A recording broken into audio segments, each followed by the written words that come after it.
प्रधानमंत्री नरेंद्र मोदी जन्मदिन अवसर में रक्तदान शिविर अनुष्ठित। लक्ष्मीपुर बीजेपी कार्यालय ठारे पूर्वतन विधायक कैलाश चंद्र कुलेशिका उपस्थिति में माननीय प्रधानमंत्री नरेंद्र मोदी जन्मदिन अवसर में एक रक्तदान शिविर अनुष्ठित हो जाइछि।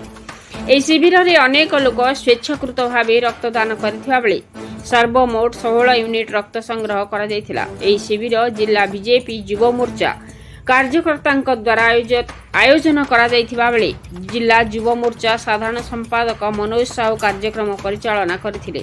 कोरापुट ब्लड बैंक आसीथिबा समस्त कर्मचारी माने प्रत्येकंकठू सुचारूपे रक्त संग्रह करथिबा बेले बीजेपी जिला आदिवासी मोर्चा साधारण संपादक उदय हिक्का, जिला साधारण संपादक अगस्ती हालवा प्रभृति उपस्थित रही सबु क्षेत्र में सहयोग करथिले। लक्ष्मीपुर प्रमोद जेना रिपोर्ट मसीहा न्यूज।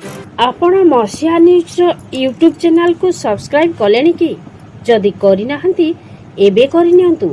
एहा सह मसीहा न्यूज रो फेसबुक पेज को और ट्विटर को फॉलो करंतु। ता सह मसीहा न्यूज रो ऐप आसी गलानी। निज मोबाइल रो प्ले स्टोर रो डाउनलोड करनियंतु। जय जगन्नाथ।